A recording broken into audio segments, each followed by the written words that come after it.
I just want to ask you about what happens to you, what happens to individuals when this sort of abuse is in the atmosphere?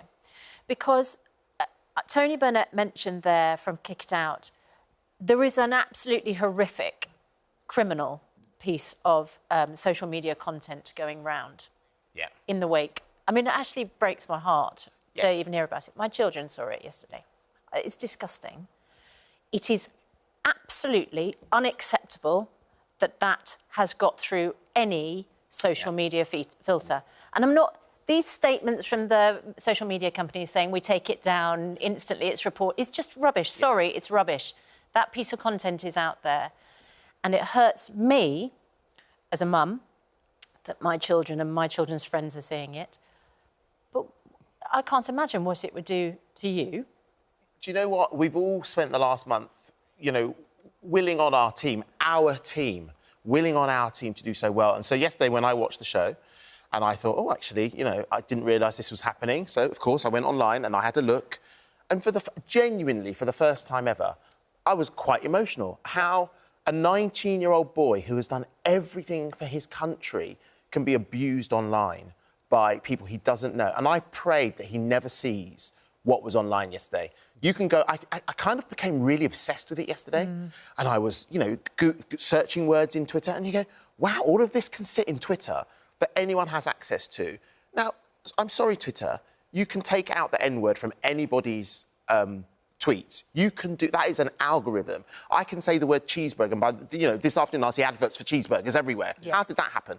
How can you then go, yeah, we try our hardest? We don't try hard enough. Because I found it 100 times in an hour, in 20 minutes. Well, so...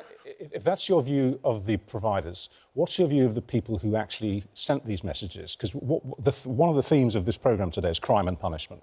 We're looking at how we can deter this sort of behaviour, actively deter it. Do you think that the writers of this filth should go to prison if they're made? I think they should be two things: educated and punished. And I don't know how you marry the two together, but there is an education piece about being black and British is as valid as being white and British. There is an education piece so that we are all judged accordingly and fairly.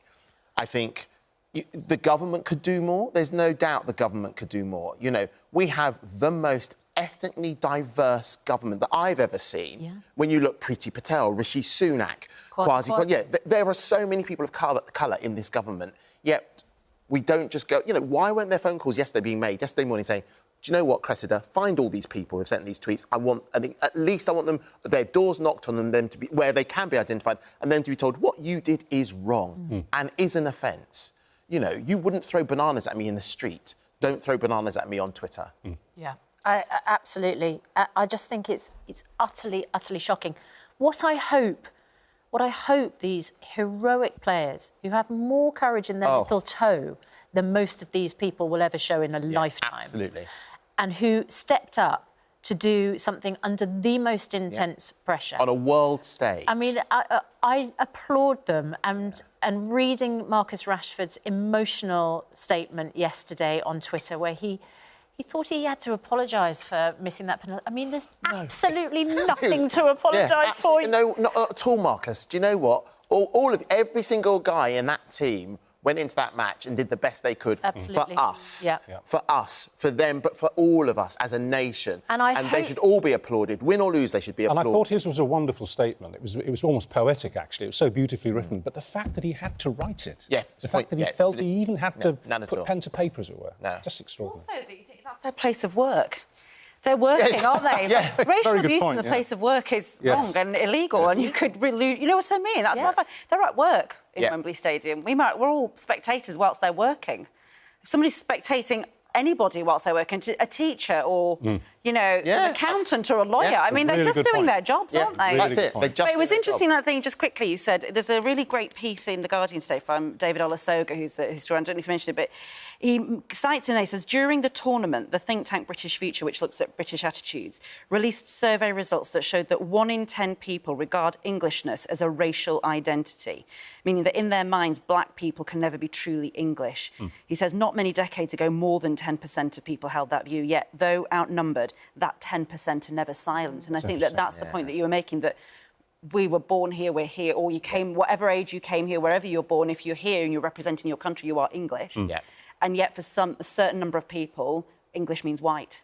Yeah. Do you think the fact that we are taking time out on programmes like this, and we're not the only ones, and on talk radio stations, and you see all the editorials and the features that are being written today, and this has been going on now, for getting on for 48 hours, do you get the sense that we are, I keep putting this out there, that we may be at a sort of watershed moment, a moment of opportunity, actually? I think it's wishful thinking on your part. I think this tanker of racism is so big, it's so hard to steer. But I genuinely believe that for all of us, ITV and the people, you as my colleagues genuinely want change. That's the most important thing. I know you two, I can talk to you two. I can look down the lens and talk to people at home and say, look, come on, there should be change. But I can't talk to everybody. No. So all I can do is the people I surround myself with is I can try and help educate all of you, make you slightly more sympathetic to the life I've led, so that then you transfer that onto your boys, you transfer that onto your kids, and gradually, and it's going to be so... I don't think I'll see equality in my lifetime. Well, just to explain, Andy, I wasn't being a wishful thinker. I was actually just asking the question. I'm just wondering. I'm an incurable optimist. That's me. Yeah. That's how I'm built. That's in my DNA. But I was simply wondering and asking for your thoughts on it. If maybe we might see a little bit of positive movement forward, that's all. Do you mean in terms of social media and criminal responsibility? Or do you mean I mean both. I mean in terms of social media finally being cracked down on properly. And I do mean, and I know I've been banging on about this, I do truly believe that the grown-ups responsible for writing this filth need to pay the price for it. They need to see the consequences for it. Not just the negative consequences that we're all having to clear up their mess, or try to clear up their mess, but consequences on them for their behaviour. And I do really believe that they should be going to jail. I think until the Prime Minister, at a press conference, says something along those lines, rather than just...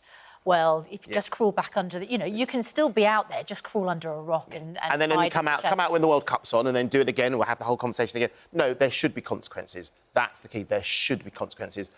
Eventually, I think we will see change. Well, we are going to be talking to an internet security expert later in the programme who is going to explain in ABC terms how you do actually track these people down. And the fact is that many of the police forces in this country don't realise that. They think that it's impossible to do, but it's not. You can actually track them down. You can find their IP addresses, and therefore you can find out where they live, and you can kick on the door.